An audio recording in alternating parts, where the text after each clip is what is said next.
Now today I'm going to do a fly called a silk cut shrimp.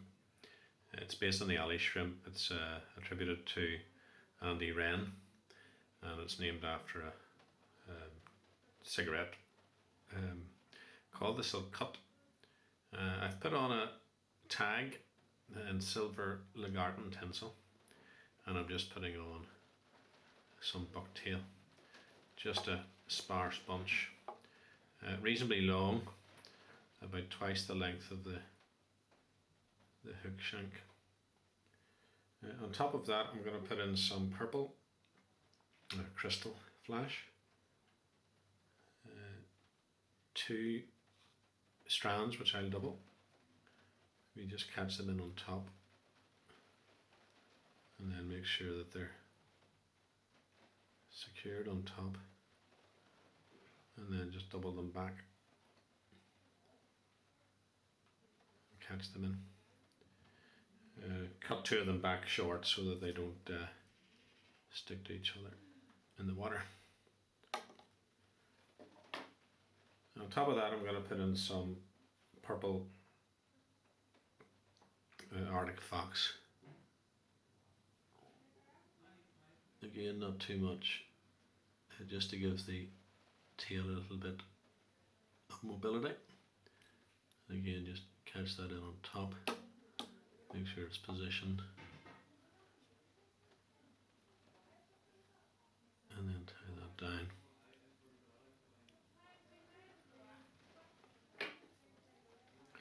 Try if you can to taper the materials when you're taking off the waste, so that they gradually slope to the front. This helps avoid creating a bump at the end whenever you're tying them down. And just run your thread right up then to the eye of the hook.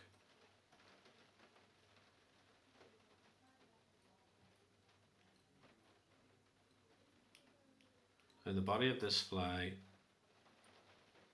is made up from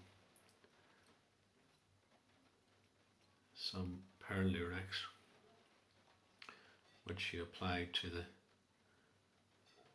bed of wetted thread. You do that using some varnish, and on top of the black thread it brings it out as quite a nice green sheen off it. Just make sure you've got the thread wet.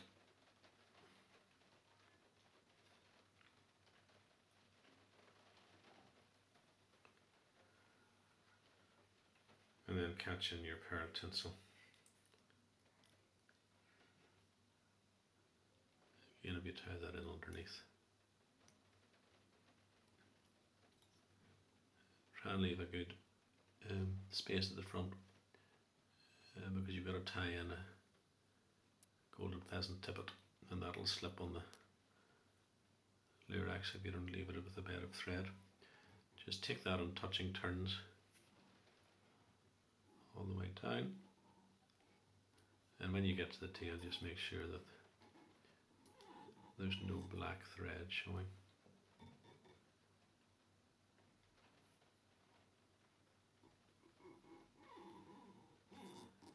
And then just run that back up again.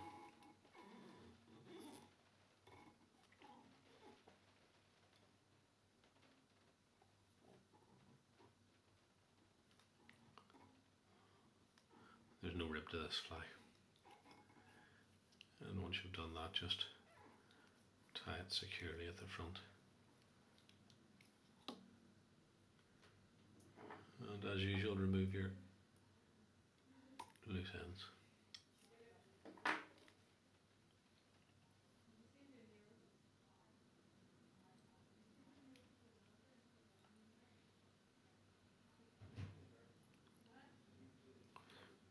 Now, the golden pheasant tippet, if you just take that, I'm not sure whether you can see that there or not, I'm just going to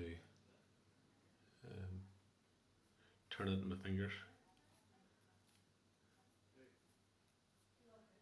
and then just put that in on top of the fly. It should run down just about the bend of the hook.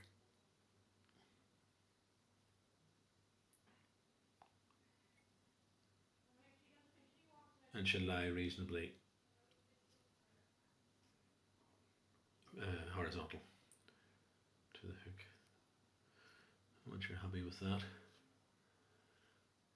just secure that into place. You just remove your loose end.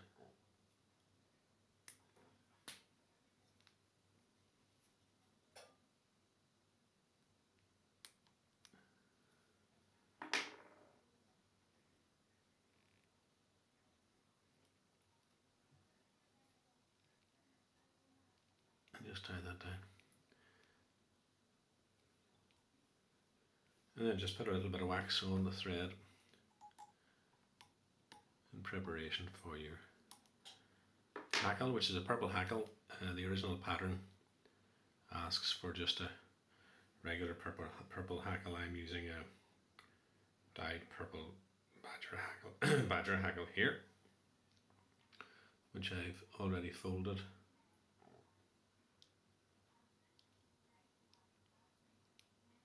And the pattern suggests that you do a fairly full hackle here. So maybe 3 or 4 turns, or if you've enough room, maybe another one after that.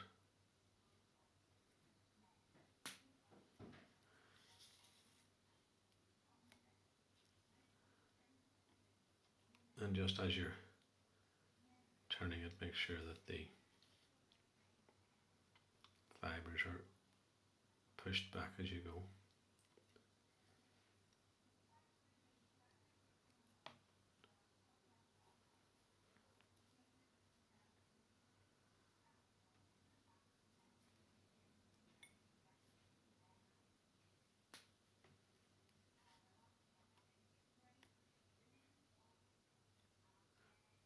Just keep them nice and tight.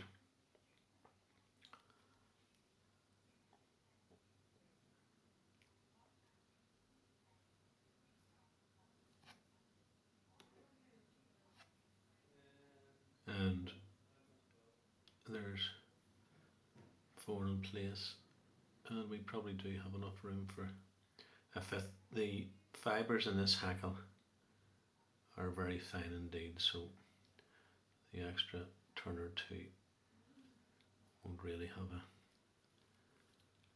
a detrimental effect to it. And once you've got that in place, then just trim off the loose ends.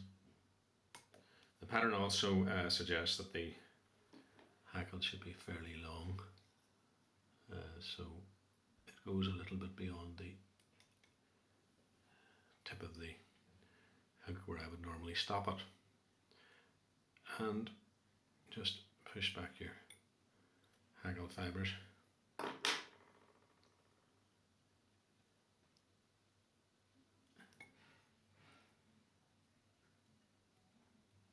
Tuck those back. Build a neat head.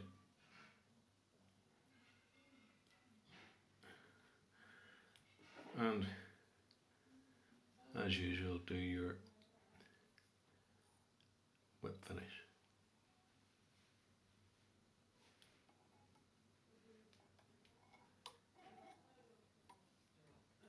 Just tighten that off.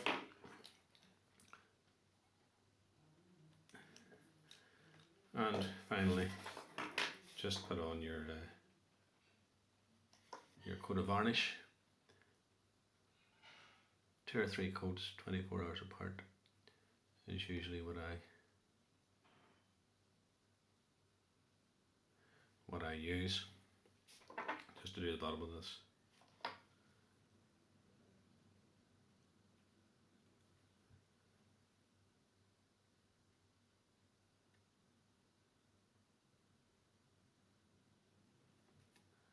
So there you have the silk cut shrimp, based on the alley shrimp, but it doesn't have the squirrel wing and has instead the lurex